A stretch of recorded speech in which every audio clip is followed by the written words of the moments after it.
ये चीज हम पहले से ही सुनते आ रहे हैं, लेकिन हमको पता ही नहीं है कि ये सब इसका उपयोग इस तरह से करना है, ये हमको नहीं पता है बस,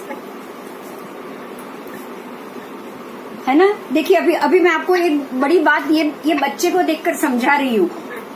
ये पुद्गल अस्थि का ये इसका शरीर है जैसा हमारा शरीर है, लेकिन जीवास्थि का इसके अंदर रहा हुआ आत्मा। ये दो ही चीज है जो हमें संसार में घुमाती, और इसको पूरे डिटेल से हम जाएंगे। आज षड्द्रव्य लेना है और उसको पूरे डिटेल से जाएंगे। कुछ मिनट वेट करते हैं, सब लोग आ रहे हैं। हाँ जी, नवाणु यात्रा है, मालूम है सब कुछ, पर फिर भी आप सब समझाओ। नवाणु यात्रा अष्टापद जी अभी इसमें नहीं आएगा, वो अपने कोर्स में आ जाएगा। वो 108 में ये नहीं आते हैं, 108 में तो पंच परमेष्ठी के गुण ही आते हैं। लेकिन आप जो अष्टापद जी और सब कह रहे हैं ना, सब आ जाएगा हमारे उसमें कोर्स में। अष्टापद जी और वो सब तो हमारे कोर्स में आ ही जाएगा। जय जिनेन्द्र, आज का लेक्चर हम शुरू कर रहे हैं। जो 14 राजलोक और उसकी व्यवस्था के बारे में हमने जो डिस्कस किया था कल तक, उसी के रिलेटेड हम आगे बढ़ेंगे। आज हम जो प्रतर और जो रूचक प्रदेश के प्रतर प्रस्तार शब्द है उसकी चर्चा करेंगे। जो हमने टॉपिक छोड़ा था उसमें आज कुछ और जानेंगे। वो है रूचक प्रदेश कहाँ है, वो तो देख लिया। अब रूचक प्रदेश का विस्तार प्रतर की कौन कौन से प्रतर के मध्य में है वो हमें जानना है। तो आपको कल जो रूचक प्रदेश आपने जाना कि जो मेरू के 1000 योजन जो उंडाई है, उंडाई उद्वेद उसके अंदर है, और गोस्तन के आकार में ऐसे 4 और 4 8 गाय का जो स्तन होते हैं, आंचल होते हैं, बराबर 4 ऊपर है 4 नीचे, ऐसे ही 8 रूचक प्रदेश है। और ये 8 रूचक प्रदेश हर एक दिशा में, विदिशा में, दिशा विदिशा ये 2 शब्द आएंगे। विदिशा का मतलब, दिशा तो आपको पता है, ईस्ट वेस्ट नॉर्थ साउथ, पूर्व पश्चिम उत्तर दक्षिण, ये दिशा आप जानते हैं। विदिशा जो शास्त्रों में जो शब्द है उसको मैं आपको समझाना चाहूंगी, जिसको हम जानते हैं कोना, कोने के नाम से, मतलब अग्निकोण, फिर नैऋत्य कोण, वायव्य कोण और ईशान कोण, जो हम 4 कोण के नाम से जानते हैं उसको विदिशा कहा गया है। तो दिशा और विदिशा में मतलब 4 दिशा 4 विदिशा, तो कुल मिला के 8 दिशा। 8 को दिशा गिनेंगे। दिशा सिर्फ 8 नहीं है, शास्त्र में दिशा 10 बताई गई है, मैं उसका उल्लेख अभी ही करना चाहूंगी। 4 दिशा 4 विदिशा मतलब 8 हुए। 9वीं है ऊर्ध्व दिशा, जो ऊपर का, क्योंकि दिशा विदिशा तो साइड में आ गई, लेकिन जो ऊपर है वो है ऊर्ध्व दिशा, और नीचे जो है वो है अधो दिशा। आप ये 8 दिशा याद रखेंगे। 8 दिशा प्लस ऊर्ध्व दिशा प्लस अधो दिशा मतलब 10 दिशा। और शायद आपको ये याद करा दूं, हम बड़ी मोटी शांति में 10 दिक्पाल बोलते भी हैं और जानते भी। सोम, यम, वरुण, कुबेर, वासवादित्य, स्कंद, विनायक, पिता, ये जो नाम है वो 10 दिक्पाल के नाम है। तो शास्त्र में वो 10 दिशाओं के 10 दिक्पाल भी बताए गए हैं और दिशाएं 10 बताई गई। सबसे बड़ी महत्व की बात यह है कि ये दिशाओं का विभाजन हमें कहाँ से जानना है। तो दिशाओं का विभाजन रूचक के स्थान से ही होता है। रूचक प्रदेश के हिसाब से ही ये दिशा पूर्व है, ये दिशा पश्चिम है, ये दिशा उत्तर है, ये दिशा दक्षिण, और ये विदिशा है। बराबर दोनों रूचक, क्योंकि जानो मैं आपको अभी शब्द में बोल रही हूँ, रत्न प्रभा नारकी जो पहली नारकी है उसका दूसरा नाम है धम्मा नारकी। धम्मा नारकी के 13 प्रतर है। वो आपको आगे जब नारकी का उल्लेख आएगा तब मैं पिक्चर के साथ समझाऊंगी, बताऊंगी भी।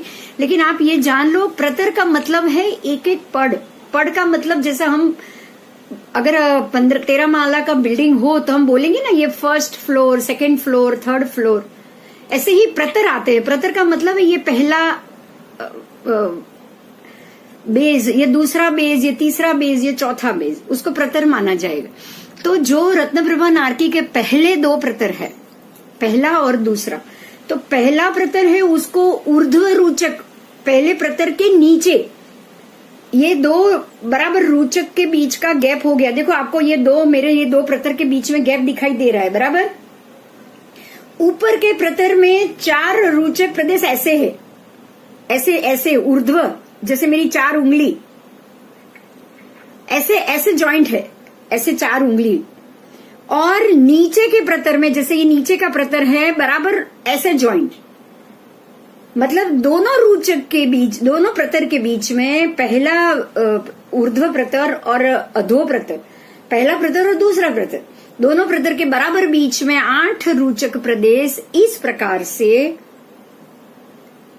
बने हुए हैं। और बराबर यही जगह से हम 10 दिशाओं को जानेंगे। यही जगह से हम 10 दिशाओं को जानेंगे। जब आप ये 10 दिशा की बात आएगी, वापस हम ये टॉपिक में फिर से आ जाएंगे। लेकिन आपको अभी इतना समझना है कि दिशाओं का मार्गदर्शन बराबर रूचक प्रदेश से ही किया गया है। ठीक है, क्यों पता है? इसमें भी एक आगे समझने में आएगा, क्योंकि सभी दिशा में एक जैसे रूचक प्रदेश नहीं है। एक दिशा में 2 का जोड़ा है, दूसरी दिशा में 2 का जोड़ा है, और बाकी की 2 दिशा में 1-1 का जोड़ा है। इस प्रकार से रूचक प्रदेश है। तो मतलब जहां जो 2 का जोड़ा हो गया वो दिशा फिक्स हो गई ना। जहां 2 का जोड़ा है वहां पूर्व रूचक आएगा। आपको ये पता होगा, पूर्व रूचक, पश्चिम रूचक हम जो पढ़ते हैं ना, आपको ये मालूम हो तो रूचक द्वीप भी आएगा। रूचक प्रदेश भी है, रूचक द्वीप भी है। तो बराबर जहां से पूर्व रूचक है उसी दिशा में जब रूचक द्वीप आएगा तो उसको पूर्व रूचक बोला जाएगा। तो ये सारी दिशाओं, मतलब ये पूर्व है, ये पश्चिम है, ये उत्तर है, ये दक्षिण है, ये विदिशा है, ये अधो दिशा, ये ऊर्ध्व दिशा, ये 10 दिशाओं का विभाग दोनों रूचक से ही हो सकता है। ओके, इतना ही अभी हम जानेंगे, बाकी आगे आएगा तब हम जानेंगे। अभी आपके पाठ में इतना आया है, हम यहीं पे रुक जाएंगे। तो बराबर ये रूचक, ये प्रतर प्रस्तार, मतलब प्रस्तार का अर्थ है प्रस्तुत, बराबर से विस्तृत, प्रतर प्रस्तार, प्रतर विस्तार। वो अब हम प्रस्तार की बात करें तो बराबर जो अभी मैं आपको प्रेजेंटेशन में लेके जा रही हूँ, क्योंकि मुझे लग रहा है कि सब आ गए होंगे। आज आपको एक बात क्लियर हो गई होगी कि मेरू पर्वत के 1000 योजन खत्म हो ना, उससे पहले ही नारकी शुरू हो जाती। क्लियर हुआ ये?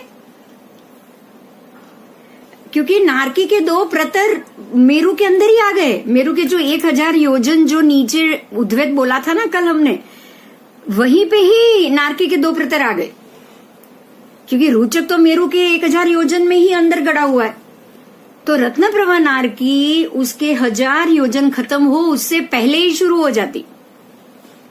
ये क्लैरिटी मिली?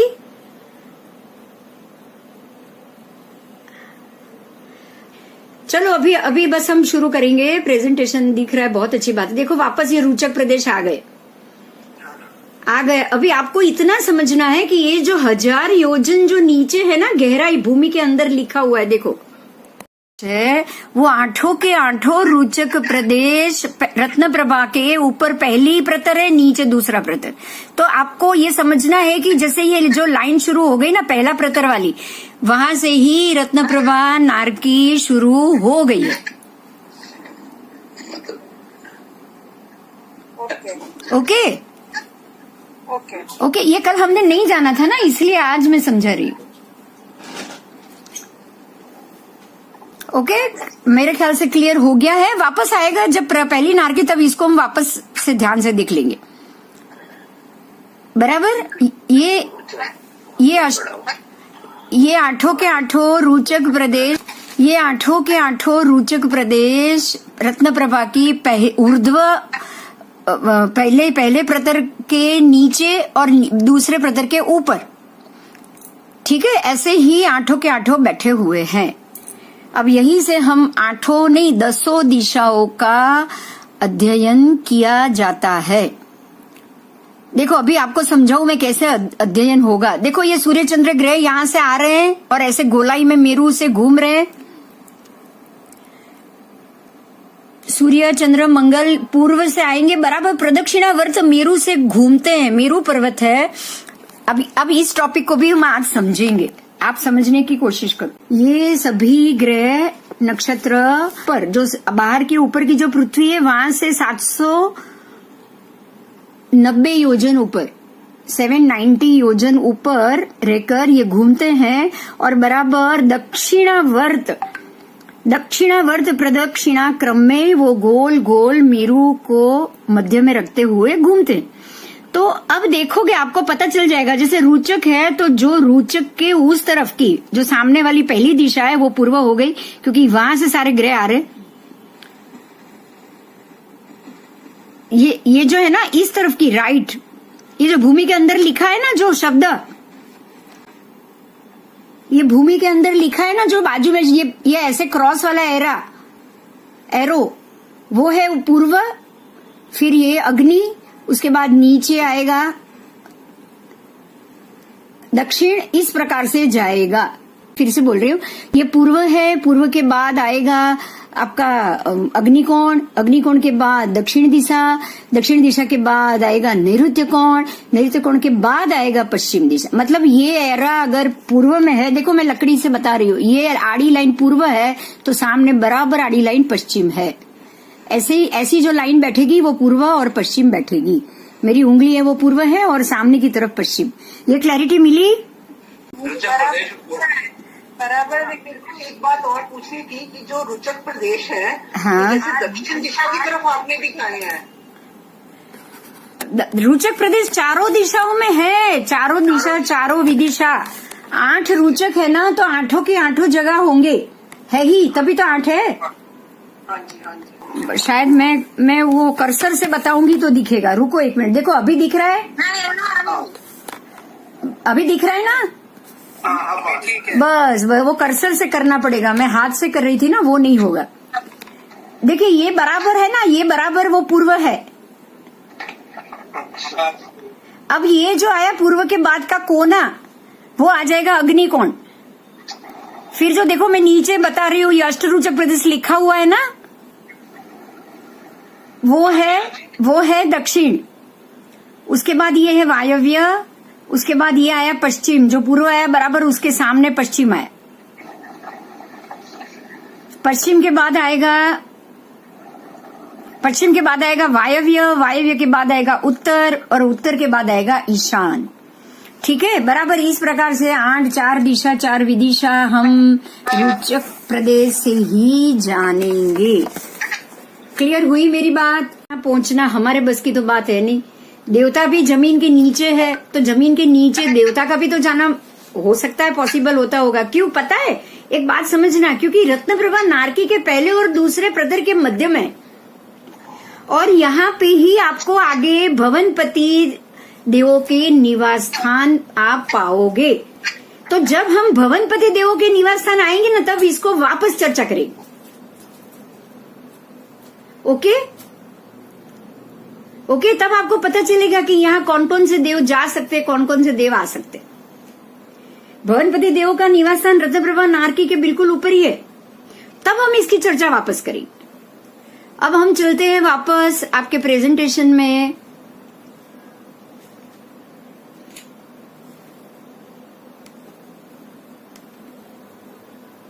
दूसरे प्रतर के में है, पहले और दूसरे प्रतर के मध्य में है। पहले और दूसरे आप पेज पर पढ़ लीजिएगा, पूरा डिस्क्रिप्शन से लिखा हुआ है। ओके, पूरा लिखा हुआ है, आप उसमें पढ़ लीजिएगा।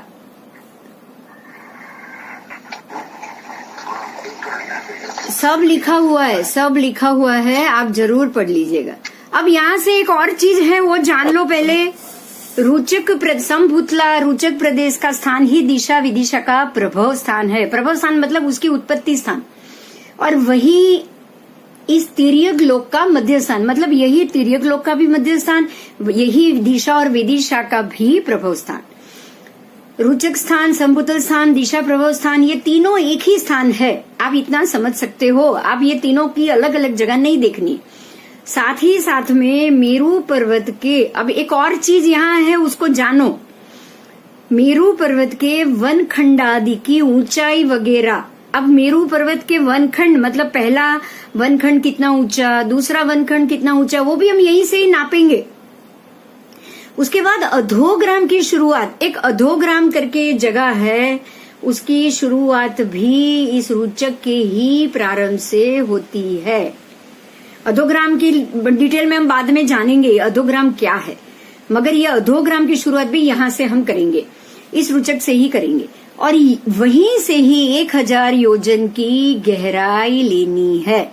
बात क्लियर हो रही है? मेरू की जो 1000 योजन की गहराई है वो भी हम यहीं से लेंगे, क्योंकि मंडल प्रकरण ग्रंथ में स्पष्ट रूप से बताया है समभूतलापेक्षा योजन सहस्त्र अधोग्रामा, मतलब आपको ये सारी चीज को यहीं से नापना है।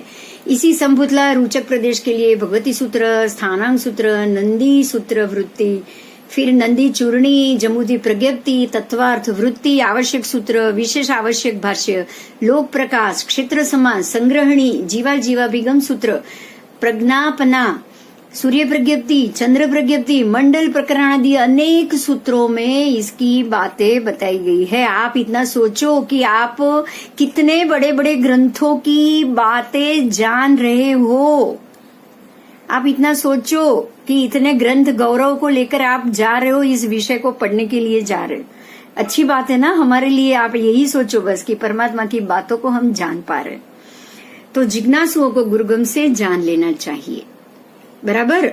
अब ये आपका अभिरुचक का विभाग समाप्त हुआ। अभी कोई प्रश्न है तो पूछ लो प्लीज। आओ, षड द्रव्यात्मक लोक, ये लोक है और ये लोक हमेशा है, शाश्वत है, और ये षड द्रव्यों से भरा हुआ है, ऐसा हमें सर्वज्ञ परमात्मा ने बताया है। सर्वज्ञ परमात्मा ने इस लोक का कैसे निरूपण किया है उसको हम जानेंगे, ठीक है। देखिए, ये है लोक।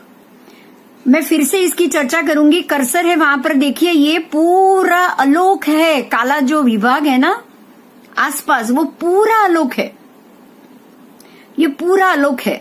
और बराबर उसके मध्य में बिंदु जितना हमारा 14 राजलोक है। तो 14 राजलोक का तो माप निश्चित हो गया, क्योंकि वो 14 रज्जु प्रमाण है।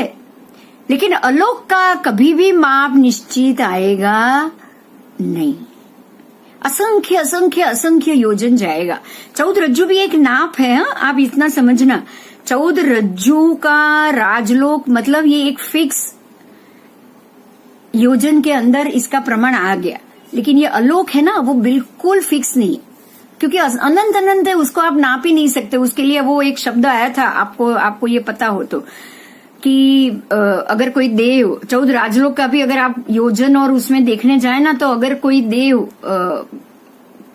कोई बड़े वो ऊपर से त्वरित गति से नीचे आए, जैसे हमने पिछले ही क्लास में ये कर लिया है, इसलिए मैं अभी इसका डिस्कशन नहीं करूंगी। अभी हम आगे जाएंगे कि ये जो 14 राजलोक है ना, जो मेरा कर्सर घूम रहा है, वो 14 राजलोक में से बाहर निकलना वो कोई देव के लिए भी पॉसिबल नहीं है। देवता त्रसनाड़ी में से बाहर एक रज्जु की त्रसनाड़ी है बराबर मध्य में, 14 राजलोक के मध्य में एक रज्जु की त्रसनाड़ी है, वो हम पढ़ चुके हैं, उसको हमने जान लिया है। देखो यहां भी वापस आपको दिखेगी, ये बीच वाला जो पोर्शन है ना पूरा लंबा, एक रज्जु की त्रसनाड़ी, यहां से ऊपर से लेके नीचे तक ये एक रज्जु की त्रसनाड़ी है। वो त्रसनाड़ी में हम मनुष्य, चारों गति के जीव हैं, देव गति, मनुष्य गति, तिर्यंच गति और नरक गति। उसमें से देव गति के जीव ये त्रसनाड़ी को छोड़ के 14 राजलोक के भीतर तक घूम सकते हैं। ये जो बॉर्डर है ना, बॉर्डर 14 राजलोक की, वहां तक वो जा सकते हैं। लेकिन ये बॉर्डर के बाहर उनकी उंगली तक भी वो नहीं निकाल पाएंगे, क्योंकि समझना है वो कारण क्या है। ऐसा क्या है कि देव ये 14 राजलोक में घूम सकते हैं लेकिन 14 राजलोक के बाहर नहीं जा सकते। इसका कारण क्या है? मतलब वो लोक में घूम सकते लेकिन अलोक में नहीं जा सकते।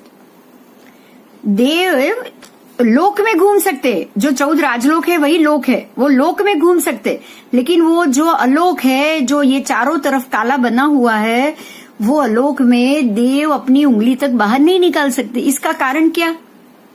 अब हम इसका कारण जानेंगे। परमात्मा ने इसके कारण के लिए क्या चीज जवाबदार बताई, तो अभी हम ये पढ़ने के लिए हम जा रहे हैं कि ऐसा क्या है अलोक में जो हम कोई जा नहीं सकते, और ऐसा क्या है लोक में जहां देव घूम सकते। देखो आपके पास दो बात आएगी, देव लोक में घूम सकते हैं लेकिन देव अलोक में नहीं घूम सकते। तो ऐसा क्या है लोक में जो देव घूम सकते, और ऐसा क्या है लोक में भी जो हम लोगों को वो काम में आता है। चलो अब हम ये जानेंगे। षड द्रव्यात्मक लोक, ये शब्द में ही उसका जवाब है। षड द्रव्य से भरा हुआ ये लोक है। परमात्मा ने ये बताया है कि ये लोक षड द्रव्य से खच्चोखच भरा हुआ है। मतलब लोक में षड द्रव्य विद्यमान है। अब ये 6 द्रव्य कौन कौन से हुए? तो द्रव्य प्रमाणित ये लोक 6 द्रव्य के नाम मैं बोलने जा रही हूं, आप सुनना।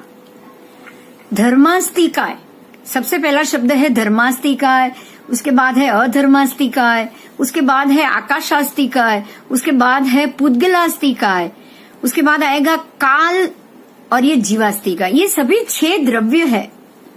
ये सभी के सभी 6 द्रव्य है। धर्मास्तिकाय भी एक द्रव्य है, अधर्मास्तिकाय भी द्रव्य है, आकाशास्तिकाय भी द्रव्य है, पुद्गलास्तिकाय भी द्रव्य है, काल भी एक द्रव्य है, और जीवास्तिकाय भी एक द्रव्य है।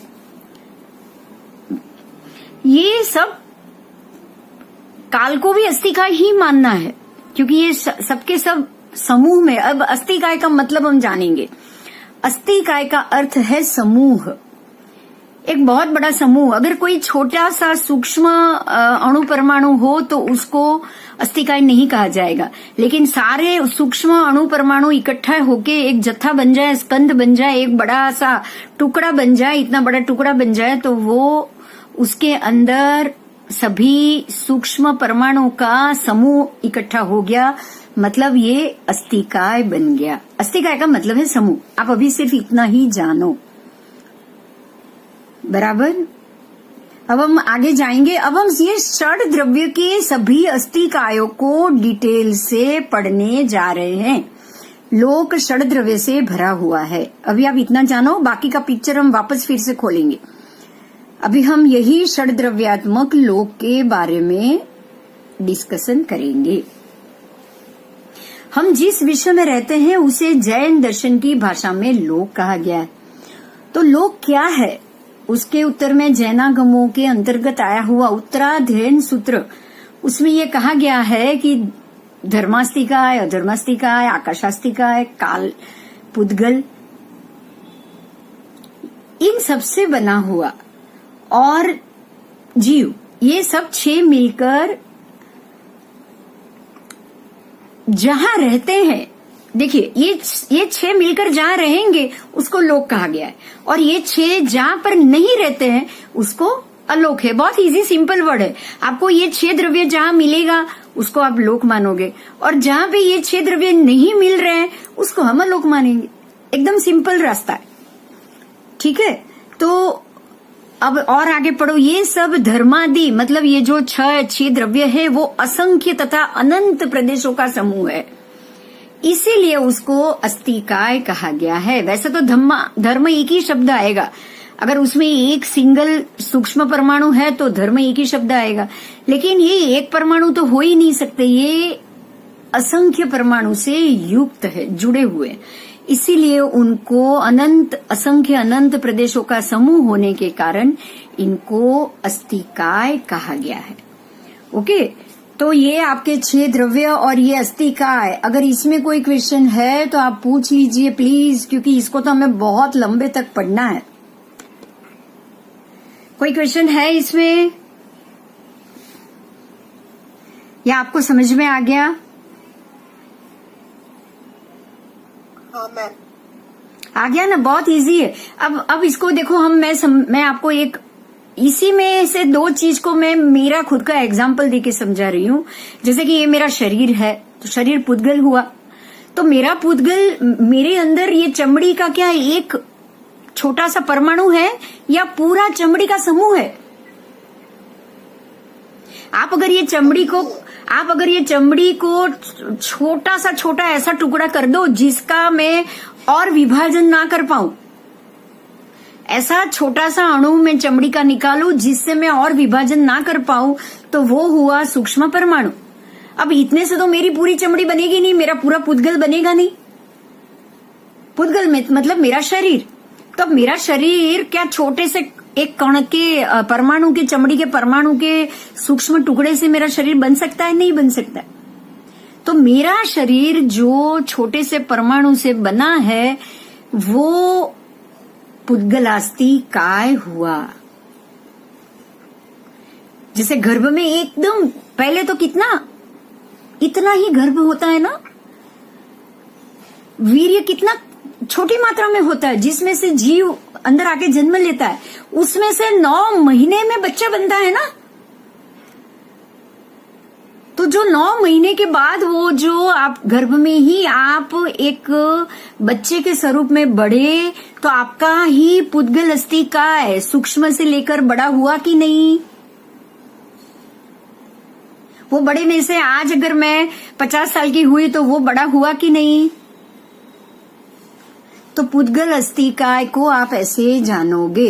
अब आप जीवास्थि काय लो, क्योंकि ये मेरे शरीर के अंदर, अगर मैं खाली पुद्गल अस्थि काय तो हूं नहीं, क्योंकि मेरे अंदर प्राण है, मेरे अंदर प्राण है। तो ये जो प्राण मेरे शरीर में है वो है जीवास्थि काय, क्योंकि वो भी एक अलग द्रव्य है। प्राण आत्मा द्रव्य एक अलग द्रव्य है और शरीर द्रव्य एक अलग द्रव्य। ये तो आपने बहुत बार हमारे महात्मा के व्याख्यान में सुना ही होगा। आत्मा और शरीर दोनों अलग है। शरीर आत्मा के अंदर, आत्मा हर एक जन्म में अपना शरीर बनाती है, उसका विसर्जन करती है, फिर से दूसरे जन्म में दूसरा। बोलो। हाँ, वो भी तो, अरे मैं आत्मा और प्राण की नहीं बात कर रही हूँ, आत्मा और शरीर की बात कर रही हूँ। नहीं, मैंने कहा, आपने कहा ना प्राण तो अलग है, प्राण हाँ 10 प्राण अलग। अरे आपके वो जो आहार शरीर इंद्रिय श्वासोच्छ्वास भाषा और मन जो 6 पर्याप्ति है ना, उसमें प्राण पर्याप्ति आएगी। मतलब प्राण तो आपको श्वासोच्छ्वास कितने मिले हैं उसके ऊपर तय होगा कि आप यहां तक जियोगे, आपकी आयु पर्याप्ति है वो। लेकिन आत्मा द्रव्य और पुद्गल द्रव्य में ये 2 की बात कर रही हूं। जब तक मैं जीवित हूं मेरे पुद्गल द्रव्य के अंदर मेरा आत्मा द्रव्य है या नहीं? जब मेरी मृत्यु हो जाएगी, मेरा आयुष्य खत्म हो जाएगा, मेरी सारी की सारी 6 की 6 पर्याप्ति खत्म हो जाएगी, तब मेरे इस पुद्गल अस्थि काय को छोड़ के मेरा जो आत्मा है वो यहां से बाहर निकल जाएगा, फिर वो नया शरीर लेगा, फिर से वापस नई 6 पर्याप्ति आएगी। आत्मा और पुद्गल 2 अलग हुए कि नहीं? ये 2 द्रव्य हुए कि नहीं? पहले ये भी बताओ, ये 2 द्रव्य हुए कि नहीं? हुए। और एक सबसे बड़ा मुद्दा है कि एक द्रव्य कभी भी दूसरे द्रव्य में सम्मिलित नहीं होता। ये तो हम जानते ही है कि एक द्रव्य कभी भी दूसरे द्रव्य के साथ रह सकता है, लेकिन एक द्रव्य में ही दूसरा द्रव्य घुल मिल गया वो पॉसिबल नहीं है ना। बस तो यही हमारा यहाँ से पुद्गलास्थि काय, धर्मास्थि काय, अधर्मास्थि काय, आकाशास्थि काय सब हमारा शुरू हो रहा है। तो मैंने सिर्फ पुद्गल और इसका आपको एग्जाम्पल दिया। अब हम सीधे ये 6 द्रव्य पे पहुंच जाएंगे। कोई क्वेश्चन हो तो बता दीजिएगा अभी, नहीं तो मैं फिर वापस प्रेजेंटेशन में जा रही हूं।